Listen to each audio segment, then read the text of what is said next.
Hi, kids. It's Miss Becky. I'm not in Kids on the Rock today. I am taking a long walk in the desert. And I'm out here and I'm looking around. There's not one McDonald's.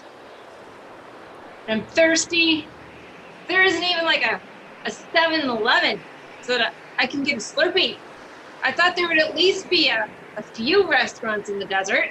Wouldn't you think so? What am I gonna do? Need something to eat. Oh, what is that? A little birdie. Hey, bird. Doesn't look like bird food in your mouth. What did you do? Did you bring me something? You did. You brought me an Oreo cookie. Oh, awesome. So good. I didn't know that birds could bring you food. That's never happened to me before. Oh, I just love that old bird. Oh, look, he's back. He brought me something else this time. It's like a chocolate chip cookie. So good. Well, no McDonald's, no 7-Eleven, but at least I got the birds bringing me food. But this reminds me of a story in the Bible. That's what we should talk about today. You know, in the Old Testament, there was a prophet of God who was living in a land where there was a drought. A drought means it doesn't rain, so the food doesn't grow. And he had no food to eat, so God sent him food every day in the mouths of birds. Let's learn that one today. That'd be great for us to learn. It's good to see you again, kids.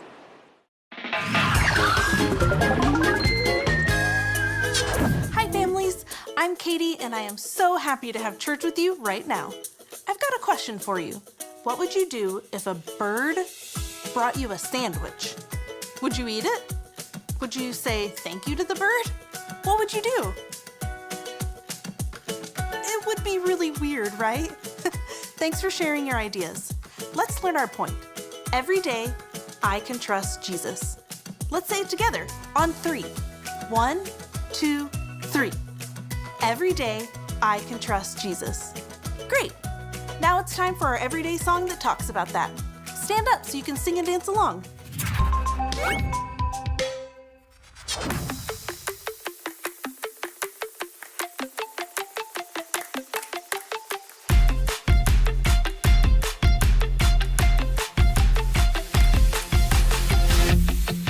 Every day I choose Jesus, I will follow you. 'Cause there's a world outside that can't seem to make up its mind. It's saying this and that, that and this, everything's changing all the time.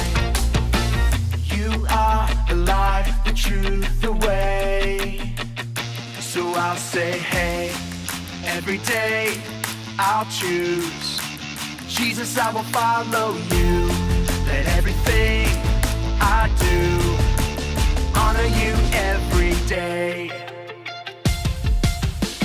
I'll trust and obey every word you say, 'cause I know that you love me. I'm following your way every single day. I wanna be who you want me to be.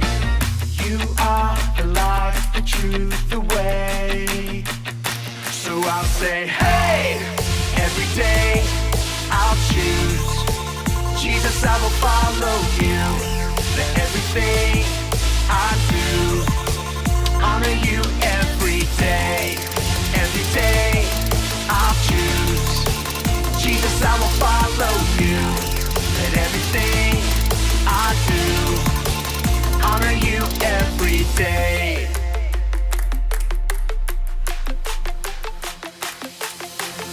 Every day I can Trust you, Jesus, every day I choose to honor you. every day I can Reflect you to others, every day I am who you say I am. You are the life, the truth, the way. And I'll follow you every day. I'll say, hey, every day I'll choose Jesus, I will follow you. Let everything I do honor you every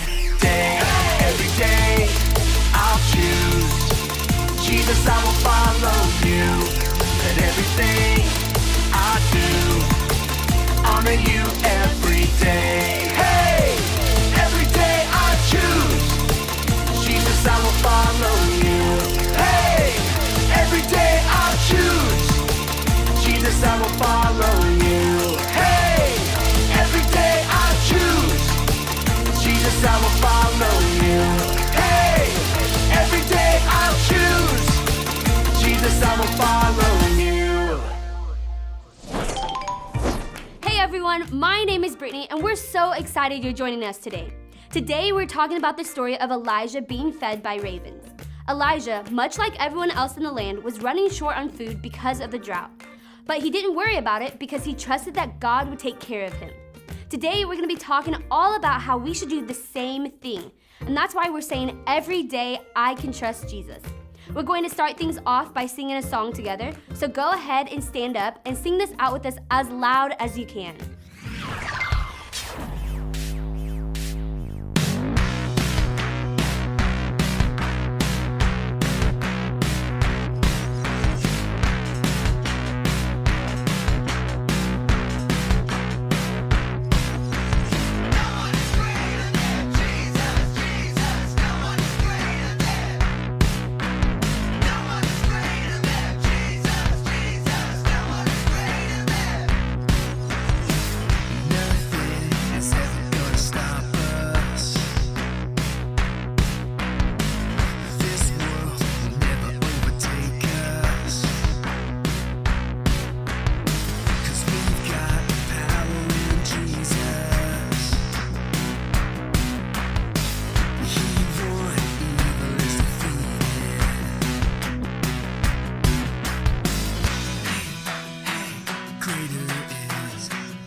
Stronger than, hey!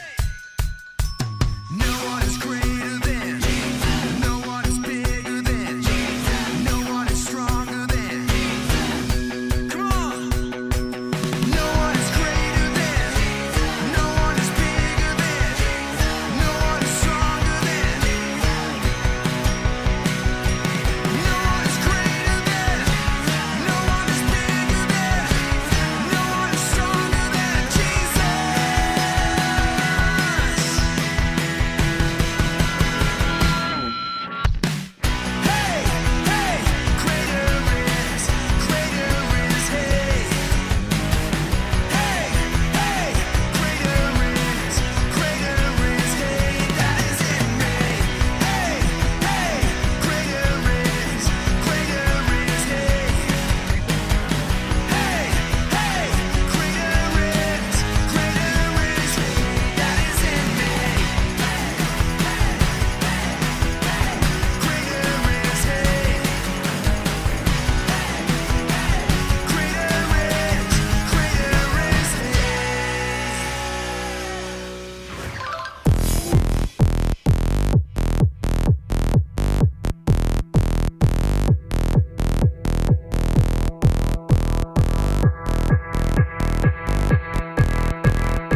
sounded amazing. Thank you so much for singing along with us. And now we're gonna take some time to watch a Bible story together. Like I said earlier, today's story is about Elijah being fed by ravens. So let's check it out.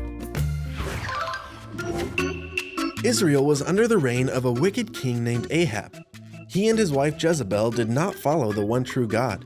In fact, they actually built up altars to a false god named Baal and led the nation to worship this false god. The Bible described Ahab as the most evil king that had ever ruled in Israel. At this same time, God raised up a prophet named Elijah, who he would use to punish the wicked king. One day, God's Spirit led Elijah to pray that God would stop the rain in Israel for 3 long years. This would cause all of the crops in Israel to dry up, making them run out of food. After Elijah told Ahab there would be no more rain in Israel, God told Elijah to leave where he was and go hide out by a small brook called Cherith. Once there, he would send ravens carrying bread and meat to him for food, and he could drink the clean water from the brook. Elijah did as God had said and made his way to the brook called Cherith to hide out. Just as God had promised, ravens came to Elijah to deliver him food every morning and every evening, for as long as he stayed there. Elijah trusted God would do what he promised, and God was able to supply all of his needs. Just like Elijah, we can trust that God will provide for us too, even if he has to send a bird to do it. The end. Our friend, Pastor Cameron, is gonna be talking to us a little bit more about our story right now, so let's take a look. All of the land was going through a drought brought on against the wicked King Ahab by none other than the prophet Elijah. If you don't know what a drought is, it's basically when it stops raining for a really long period of time. And that can lead to many things, including lack of food, because the crops don't get water like they used to. So King Ahab's land was running out of food. Have you ever run out of food before? It's terrible. You get so hungry, so you go to the pantry, but all the cereal's gone, so you look for some chips and crackers, and those are gone too, so then you head over to the fridge, and there's not even any leftovers in there. All you find is a single head of broccoli, and nobody's that desperate.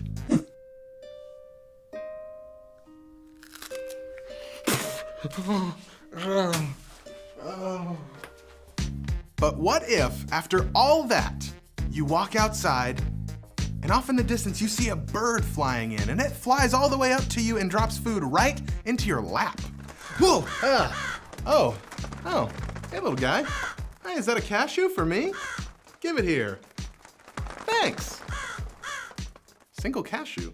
How many birds did it take to feed this guy? This sounds pretty ridiculous, but this was basically what was happening to Elijah. God told Elijah to go to this small brook during the drought. He told him to drink from the brook, and that every morning and evening, ravens would bring him food to eat. Maybe you can relate to Elijah. Maybe you're in a situation where you aren't sure where your next meal is coming from. Maybe you're not waiting on food, maybe you're waiting on healing. Or maybe your family is having money trouble and you're waiting for that to pass. In those times that you are unsure or waiting, I would encourage you to ask for God's help. He wants to help you because he loves you so much. So much so that he sent his son Jesus to die on the cross for you so that you could be a part of his family. If he gave you his only son, how much more do you think he would be willing to help you with your current problems? The same God that provided for Elijah wants to provide for you too. When we seek God and his kingdom, he takes care of us. Like this verse says, he will give us everything we need. So don't worry about it. God knows what you need and he wants to give it to you. Now that we know this, we can do what Elijah did and trust God to come through for us. So whether it's food or healing or money or anything else, remember, every day we can trust Jesus. Pastor Cameron talked about not worrying about our needs in life. God knows what we need, and we know that he loves us. So we should just trust that God will do what he promised and give us everything we need. Is there a need that you have in your life? I would encourage you to take some time and talk with your parents or small group leaders about what that need might be. And then pray about it. Bring it to God and trust that he will do what he promised and give you everything you need. So that's it for this week, and remember that every day we can trust Jesus. Thank you so much for joining us, and we'll see you next time. Don't go yet. We've got a Bible verse to learn together. I'll say it first. Jeremiah 29:11. I know the plans I have for you, says the Lord. They are plans for good. So good, so good. Now I'll say little parts and you can repeat them after me. You ready? Okay. Jeremiah 29:11. I know the plans I have for you, says the Lord. They are plans for good. So good, so good. Great job. Hi kids, wasn't that a great story that we heard? I just love how the birds came in and just fed Elijah. It was so awesome. Well, hey, I am going to leave you guys now with 2 questions that you can go and talk to your parents about and have great conversations with them. The first question is, what hard things make you feel worried or upset? And the second question is, when you feel worried or upset, what can help you trust God's plan? Take these 2 questions, think about them, and go talk to your parents about them. And we will see you guys again next week.